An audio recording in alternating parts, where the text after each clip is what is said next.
Anda diberkati oleh pelayanan digital kami? Diberkati lewat program-program kami seperti Deep Talk with Pase, Bible Talk, dan lain-lain.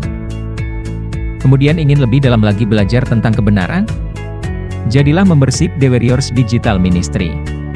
Khusus yang mau benar-benar belajar tentang semua yang berbau Alkitab, tentang tafsir, tentang kebenaran yang lebih dalam, maka dengan join membership channel YouTube The Warriors, semua kebutuhan dan kerinduan tadi akan lebih terpuaskan.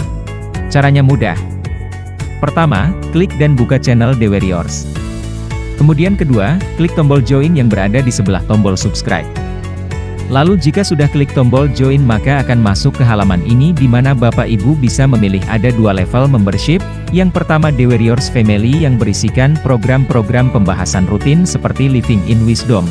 Ataupun yang kedua yaitu The Warriors Bible Club yang berisi program-program rutin dan juga kelas Alkitab kami. Setelah memilih, maka Bapak Ibu akan masuk ke dalam halaman di mana Bapak Ibu diharuskan untuk memilih metode pembayaran. Metode ini bisa sangat bervariasi tergantung lokasi Google yang Bapak Ibu daftarkan. Jika sudah memilih, nantinya biaya membership ini akan otomatis terpotong saldonya, jadi mohon pastikan setiap bulannya agar saldonya tercukupi biar bisa langsung terauto debit. Nah, untuk Bapak Ibu yang ingin merubah level membershipnya, bisa dengan cara yang sama, yaitu masuk ke channel The Warriors, kemudian klik tombol si perks di sebelah tombol subscribe. Setelah itu pilih level membership yang baru. Demikian. Yuk segera join. Di mana lagi kita bisa belajar kebenaran, semudah di The Warriors, yang dibuat dengan konsisten. Sekedar info, kami sudah menjalankan pelayanan ini 9 tahun loh. Kami siapkan materinya dengan sungguh-sungguh, Anda tinggal mengikutinya.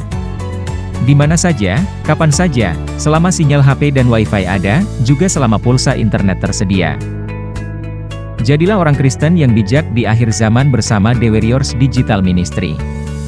Menjadi keluarga besar dalam Tuhan di komunitas The Warriors. Kami juga mengundang semua Bapak Ibu, di setiap Jumat malam tepatnya jam 7 WIB, dapat mengikuti fellowship online lewat Zoom meeting bersama Pase. Di mana di dalam fellowship ini tidak hanya kita dapat berkoinonia dengan gembala dan juga keluarga besar JKI2, tetapi kita juga bisa berdiskusi tanya jawab secara live, mendalami khotbah minggu sehingga kita bisa memahami lebih sungguh. Di mana nanti di dalam acara ini juga akan ditutup dengan saling mendoakan. Jadi jika berminat dan ingin mengikuti program ini, maka bisa menghubungi nomor admin di nomor 0813 8732 9300, dan pastinya acara ini free. Kami tunggu, sampai berjumpa, Tuhan Yesus memberkati.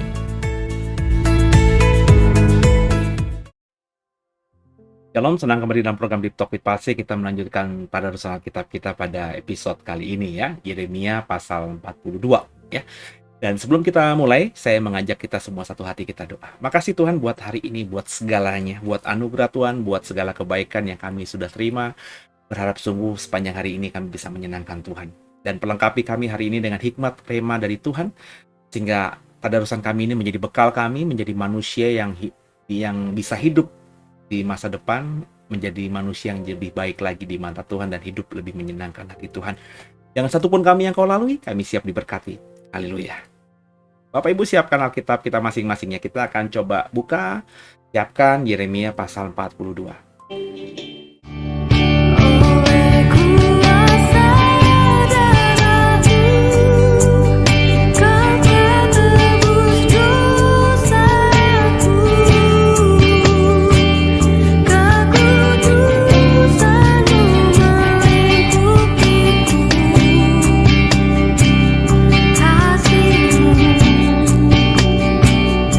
Mengalir, memulihkan hidup.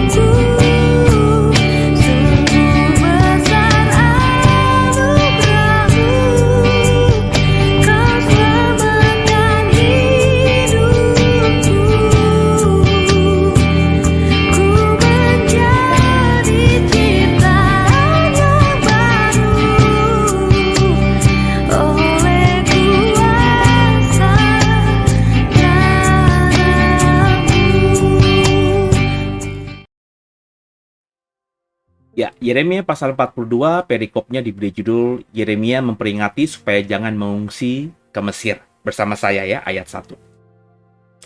Kemudian datanglah semua perwira tentara, di antaranya Yohanan bin Kareah dan Azaria bin Hosaya, beserta seluruh rakyat dari yang kecil sampai kepada yang besar. Dan mereka berkata kepada Nabi Yeremia, biarlah kiranya permohonan kami sampai di hadapanmu. Berdoalah untuk kami kepada Tuhan Allahmu untuk seluruh sisa ini. Sebab dari banyak orang hanya sedikit saja kami yang tinggal, seperti yang kau lihat dengan matamu sendiri. Semoga Tuhan Allahmu memberitahukan kepada kami jalan yang harus kami tempuh dan apa yang harus kami lakukan. Jawab Nabi Yeremia kepada mereka, permohonanmu sudah kudengar, lihat aku akan berdoa kepada Tuhan Allahmu, seperti yang kamu minta itu, dan segala firman yang diberi Tuhan sebagai jawab akan kuberitahukan kepadamu. Sepatah kata pun tidak akan kudiamkan kepadamu.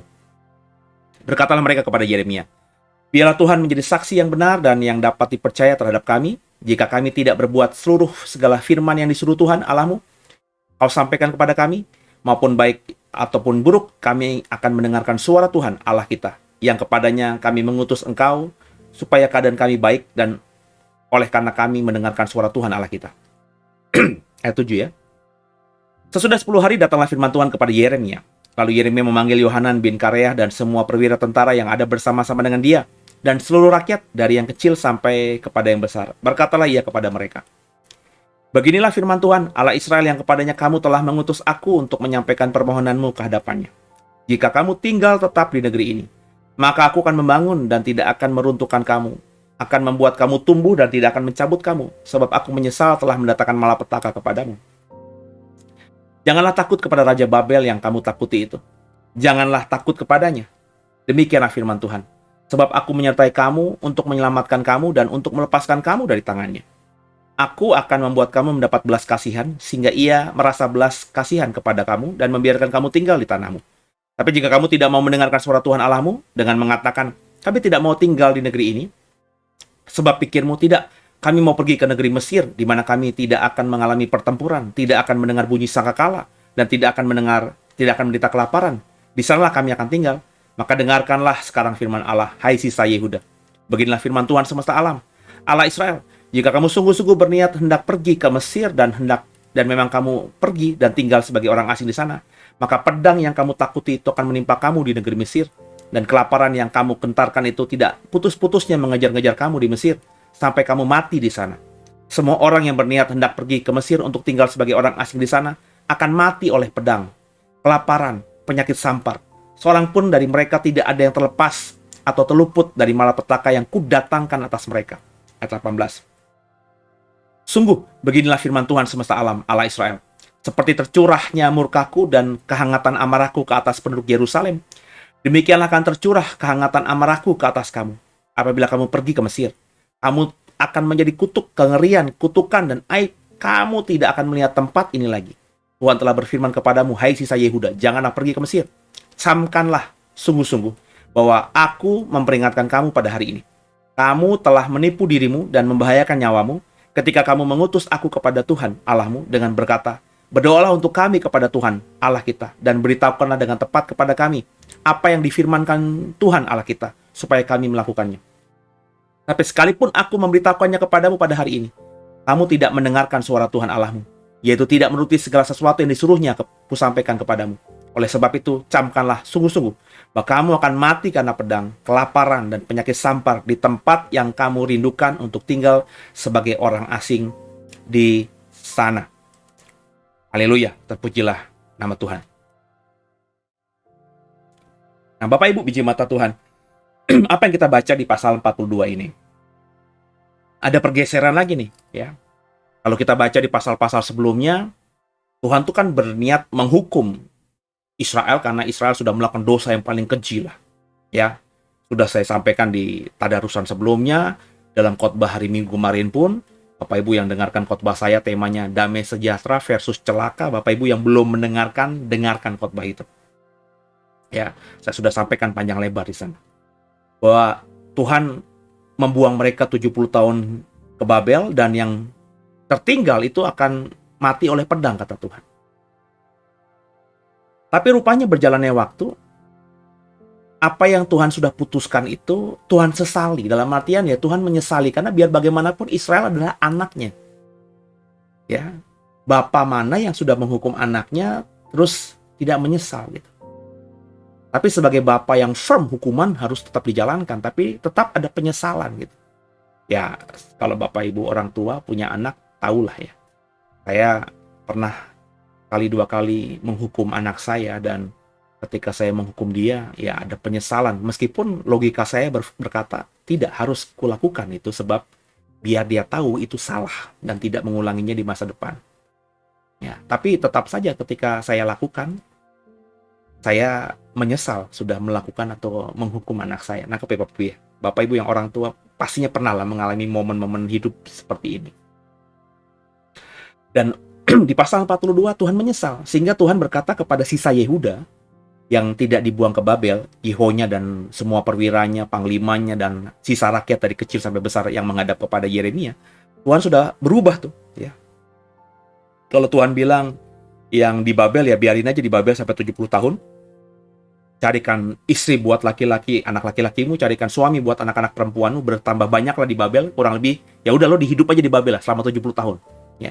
Yang ditinggal akan mati oleh pedang, hidup menderita. Nah Tuhan, karena penyesalannya Tuhan bilang, tadi kalau ayat kita baca ya, aku akan menjagamu. Selama kamu tetap tinggal di tanah Yehuda ini, aku akan melindungimu dan akan membuat Nebukadnezar, Raja Babel, berbelas kasihan atasmu sehingga kau tidak akan diapa-apakan. Tapi kalau kau ke Mesir, ya, kau akan mati oleh pedang. Kalau kau ke Mesir mengambil keputusan ke Mesir karena kau berpikir di Mesir kau tidak akan dengar bunyi sangkakala, di Mesir nggak ada peperangan, di Mesir ada makanan, di Mesir kau akan aman. Justru karena pikiranmu seperti itu, kau di Mesir semuanya akan mati terbunuh oleh pedang dan kelaparan. Nah, apa yang Tuhan taruhkan di hati saya?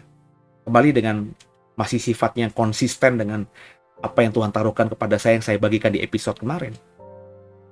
Bahwa Bapak Ibu harus menjadi orang yang berhikmat. Supaya keputusan-keputusan yang kita ambil itu keputusan-keputusan yang memang dari Tuhan, bukan semata karena keputusan yang kita ambil dari diri kita sendiri.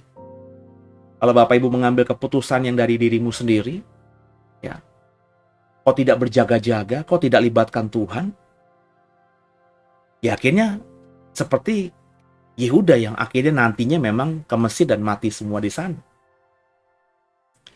Padahal Tuhan sudah melunakkan hatinya, amarahnya sudah sedikit berhenti, dan dalam bahasa terjemahan LAI tadi, dia sudah menyesal. Kau bertahan di tanah Yehuda, kau diam di sini, kau akan selamat. Kadang memang yang dipikiran Tuhan itu tidak sama dengan yang dipikiran kita. Kadang kita berpikir kita akan mengambil keputusan ini, kita akan aman, kita akan dapat berkat, kita akan kaya, tapi ternyata Tuhan berkata, tidak, mungkin yang Tuhan perintahkan itu sesuatu yang kadang-kadang kita pikir konyol. Loh, Tuhan kok suruh kita diam? Padahal kita tahu kalau nanti Nebukadnezar dan Babel mendengar bahwa Gedalia, orang yang dipercayainya untuk menjadi pemimpin atas kami, dan wakil Babel dibunuh, ya pasti kan dia marah. Kalau kita bertahan di sini ya pasti kita akan dibunuh juga. Ya, kadang memang yang Tuhan perintahkan kepada kita itu nggak masuk akal kita. Ya, makanya meskipun kemarin saya bilang kita harus pakai akal dalam mengambil segala sesuatu, dalam mengambil keputusan, kita harus libatkan Tuhan juga. Jadi balance. Kita nggak boleh bermain di area perasaan. Sebab area perasaan itu sifatnya subjektif. Suka nggak suka itu subjektif. Ya. Terluka nggak terluka itu sifatnya subjektif. Maka akal inilah yang harus diasah sehingga kita akhirnya bisa berpikir dengan jernih. Nah, kalau akal yang dari Tuhan ini sudah kita asah dan kita juga punya keintiman dengan Tuhan, akhirnya semua keputusan kita itu didasarkan akan Tuhan dan juga logika yang sehat. Itu yang paling aman. Itu yang membuat kita bisa selamat hidup di bumi ini, di dunia ini yang tidak pasti. Logikanya ke Mesir. Ya. Tapi kata Tuhan, kalau kau ke sana mengandalkan otakmu karena kau berpikir kau akan aman di sana, justru kau akan mati karena pedang di sana. Semua dirimu akan mati di sana. Nah, ini yang kadang-kadang kita harus menjadi orang Kristen yang balance. Orang Kristen yang bukan cuma memakai otak dengan maksimal, tapi juga memiliki intuisi, kepekaan, ketajaman dengan suara Tuhan. Dan sekali lagi, berkali-kali bahkan saya bilang, tidak bosan saya ngomong, kepekaan atau intuisi yang dekat dengan Tuhan itu tidak bisa lahir dengan menjentikan jari, simsalabim, hasil penumpangan tangan, nonsen itu. Itu hanya bisa terjadi, keintiman dengan Tuhan hanya bisa terjadi kalau kita memulainya dengan apa yang kita bisa sekarang, membangun keintiman dengan Tuhan. Paulus itu bisa peka sama Tuhan setelah dia 3 tahun, saudara. Sejak dia bertemu dengan Yesus di jalan menuju ke Damsyik, dia harus 3 tahun dulu di tanah Nabatea. Baca baik-baik Kisah Rasul, baru dia kembali menjadi orang yang luar biasa sebagai rasulnya Tuhan, dan untuk pertama kalinya dia bertemu dengan rasul-rasul lain di Yerusalem. Baru setelahnya dia menjadi orang yang pekanya luar biasa dengan Tuhan. Tapi ada waktu jeda 3 tahun di mana dia yang 3 tahun itu saya yakin dia membangun keintiman dengan Tuhan. Saya tidak pernah bertemu dengan orang yang saya tahu dan roh saya peka, orang ini benar-benar intim dengan Tuhan, yang punya kesaksian bahwa ini tiba-tiba terjadi gitu aja gitu. Saya nggak tahu, tiba-tiba saya mimpi ketemu Tuhan dan sejak itu saya benar-benar punya kepekaan yang tajam dengan Tuhan. Omong kosong. Makanya kalau saudara tiba-tiba dengar di YouTube ada orang yang katanya punya nubuatan, katanya bernubuat, katanya bisa bertemu Tuhan, katanya mendengarkan suara Tuhan, katanya pernah ke surga dan lain sebagainya. Terus itu terjadi begitu saja tiba-tiba, ya, karena kau mungkin kenal dia, lah dia nggak pernah dulu, kemarin masih main judi kok tiba-tiba deket sama Tuhan. Nah itu omong kosong, jangan dengerin orang model begitu.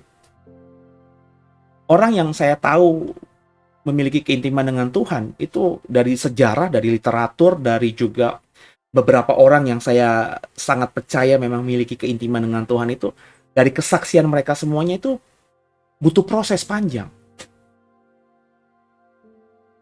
Ya saya tidak bilang saya intim dengan Tuhan, tapi saya yang sekarang ini pun itu kan hasil proses panjang. Dan kalau saya jujur menilai diri saya sekarang dan diri saya misalnya 20 tahun lalu, meskipun sama-sama Kristen, sama-sama sudah menggebu-gebu melayani Tuhan, tapi jelas perbedaannya kelihatan. Intuisi saya, kepekaan saya hari ini jauh lebih tajam dan lebih peka dibandingkan saya 20 tahun yang lalu. Apakah 20 tahun yang lalu saya tidak percaya sama Tuhan? Saya percaya sama Tuhan, bahkan dalam konteks iman mungkin lebih gila imannya. Tapi dalam perjalanan 20 tahun ini, ya, saya membangun komunikasi, membangun hubungan yang benar-benar mau intim dengan Tuhan. Itu yang membuat saya sekarang ini, saudara. Menjadikan saya sekarang ini.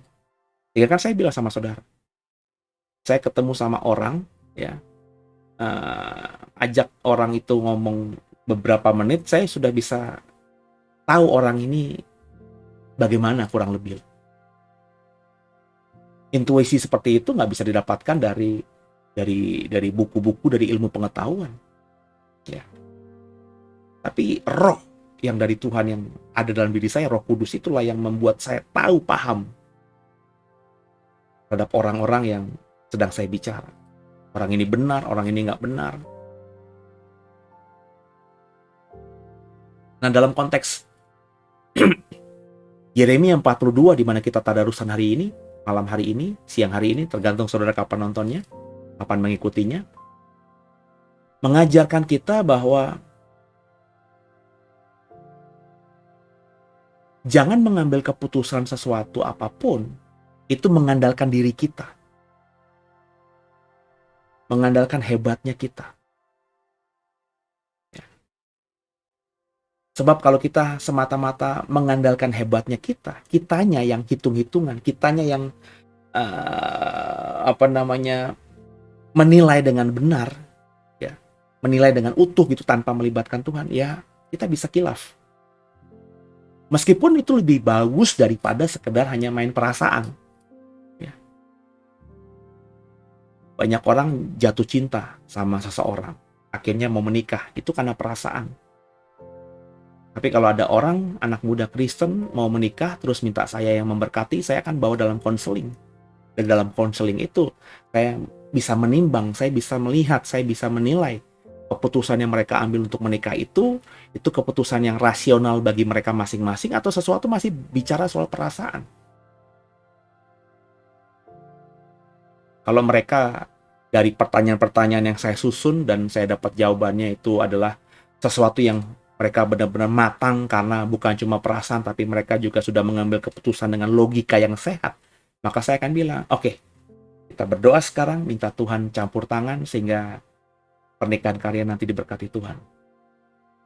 Tapi kalau dari interaksi itu akhirnya saya menilai mereka hanya main perasaan, tidak pakai logika, saya nggak akan berkati. Saya nggak akan berkati. Emang Pak Pendeta pernah gitu? Pasti pernah gitu. Tidak memberkati orang yang sudah konseling. Oh, pernah. Ya, bahkan orang yang tidak saya berkati itu adalah full timer saya saat itu. Sebab dalam konselingnya saya melihat bahwa mereka mengambil keputusan itu dengan tidak pakai logika. Masih main perasaan. Apakah mereka masih keluarganya utuh? Ya, saya tidak tahu, tapi kayaknya masih gitu kan. Apakah saya salah? Saya yakin saya nggak salah. Saya percaya dalam rumah tangga mereka pasti ada masalah terus. Kenapa? Karena dalam konseling itu ya ada satu topik dalam hubungan mereka ke depan nanti yang secara logika mereka tidak bisa memutuskan dengan baik. Dan itu akan menjadi bom waktu. Makanya saya mengambil keputusan, loh ini selesaikan dulu dengan akal sehat kalian. Jangan menikah karena perasaan. Karena banyak orang Kristen kan yang akhirnya, nggak usah orang Kristen lah, banyak orang menikah akhirnya gagal dalam pernikahannya. Kenapa? Karena ya keputusan yang diambil ketika menikah ya cuma karena cinta, cuma karena perasaan. Ya. Harus dengan akal sebenarnya. Jadi meskipun dengan akal itu bagus, tapi saya bilang lagi ya, di pasal 42 ini jelas. Harus juga kita ukur dengan intuisi, kepekaan yang kita dapatkan dari Tuhan. Sebab kadang rencana Tuhan itu tidak masuk akal juga. Nah ini makanya pentingnya kita menjadi orang Kristen yang mau belajar gitu. Ya. Sering saya dalam kehidupan saya gitu ya, saya sudah berpikir ini kayaknya benar nih. Ya. Hitung-hitungan logika saya, otak saya, pengalaman saya dan semuanya yang saya punya kayaknya benar gitu. Tapi dalam perjalanannya waktu saya terbiasa kalau ngambil keputusan tuh nggak langsung sek gitu. Ya. Meskipun logika saya, otak saya bilang oke, A, tapi saya akan kasih spare waktu, jeda waktu sebelum saya kasih keputusan. Meskipun logika saya sudah mengambil keputusan A, secara manusia saya akan mengambil keputusan A, tapi saya tidak akan ketok palu dulu, saya berikan spare waktu. Nah, spare waktu itulah yang saya pakai untuk mengujinya dalam hubungan saya dengan Tuhan. Ketika akhirnya dalam waktu itu kayaknya Tuhan nggak merestui, meridoi gitu ya, saya tidak akan ambil keputusan itu. Nah ini kan memang sesuatu yang akhirnya membutuhkan waktu, membutuhkan effort, membutuhkan segala-galanya. Ya memang harus seperti itu. Kayak saya waktu memulai pelayanan Due ini juga, di otak saya sebagai seorang hamba Tuhan, yang sudah berjanji sama Tuhan akan terus melayani Tuhan, tiba-tiba nggak ada angin, nggak ada hujan, saya rasa saya tidak bersalah. Sampai sekarang ini saya juga sangat meyakini bahwa saya tidak ada salah sama sekali. Saya difitnah ya dengan banyak hal yang orang-orang jahat itu ingin menjatuhkan saya, dan akhirnya gereja tempat saya melayani percaya mereka, bukan percaya kepada saya, dan saya akhirnya dikeluarkan. Ya. Di otak saya yang memang sudah komitmen melayani Tuhan tuh udah pasti berpikir kalau saya tidak dipakai gereja ini lagi, ya saya harus tetap melayani Tuhan. Salah satu yang ada di otak saya, sudah ada di otak saya harus melayani, dalam artian mungkin merintis. Tapi saya tidak langsung mengambil keputusan. Ya. Saya di otak saya, oke, gue mau merintis, karena kalau saya ada tawaran gitu ya, yuk kita Pak Seno ikut ke gereja yang besar lagi, dikenalkan kepada pemimpinnya, gembala sidangnya gitu. saya jadi pengkhotbahnya lagi, keadaan saya yang pernah saya alami barusan itu akan bisa terjadi lagi. Maka saya bilang, enggak lah, otak saya udah memutuskan, enggak, saya nggak mau lagi misalnya menjadi pendeta di salah satu gereja. Nggak apa-apa lah, saya tidak terkenal, karena bukan terkenal yang tujuan saya. Nggak apa-apa lah, saya hanya khotbah di hadapan 10, belasan, ratusan orang, nggak perlu harus ribuan. Tapi saya melayani dengan sukacita, nggak dalam tekanan. Maka di otak saya sudah memutuskan sebenarnya akan mengembalakan, merintis sebuah jemaat. Tapi nggak langsung saya ngambil keputusan. Saya biarkan itu terus diam dulu. Ya, saya bilang ke orang-orang lain itu, saya dalam waktu diam dulu.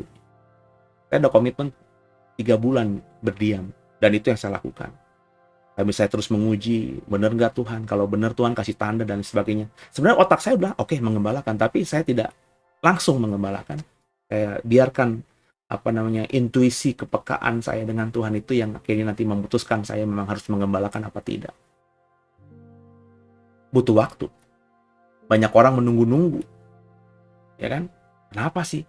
Banyak orang juga akhirnya menuduh, wah, Pak Seno udah nggak melayani lagi dan lain sebagainya. Nggak apa-apa. Ya. Tapi saya akhirnya mengambil keputusan yang benar. Bagi saya, mengembalakan The Way sampai saat ini sudah 9 tahun, itu keputusan yang tepat. Saya sukacita selama 9 tahun saya terpelihara. Saya juga terus bisa melayani Tuhan. Pelayanan saya bahkan berkembang. Dan yang paling penting ya, spirit saya, semangat saya dalam melayani Tuhan tuh nggak pernah jenuh gitu. Ya. Sering kali saya lihat beberapa teman tuh yang mengembalakan jenuh katanya. Bosan juga ya, jenuh juga yang mengembalakan. Saya nggak punya perasaan itu selama 9 tahun. Ya mungkin karena dalam entah kenapa ya, dalam beberapa kurun waktu itu saya selalu ada mengerjakan hal-hal baru lagi gitu. Itu yang membuat saya akhirnya ngecas lagi dan lain sebagainya, sehingga 9 tahun saya menggembalakan ini saya tidak pernah jenuh. Maka belajar dari Yeremia 42, dengarkan Tuhan itu penting.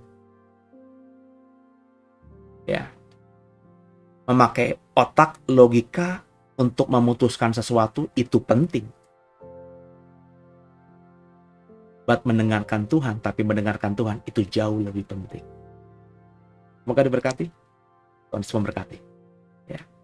Tundukkan kepala kita doa. Makasih Tuhan buat hari ini kami belajar banyak dari Yeremia 42, di mana pikiran manusia yang terbaik itu belum tentu yang akan baik terjadi, karena yang baik bagi manusia belum tentu baik di mata Tuhan. Kami belajar dari Yeremia 42 bahwa mengambil keputusan dengan logika itu baik, tapi jauh lebih baik bertanya kepada Tuhan, baru mengambil keputusan. Ampuni salah dosa kami, Yesus Kristus Tuhan Juru Selamat kami yang hidup, dan ke dalam tangan-Mu lah kami serahkan tubuh, jiwa, dan roh kami. Haleluya. Semoga diberkati ya saudara. Sampai jumpa di episode berikutnya. God bless you all.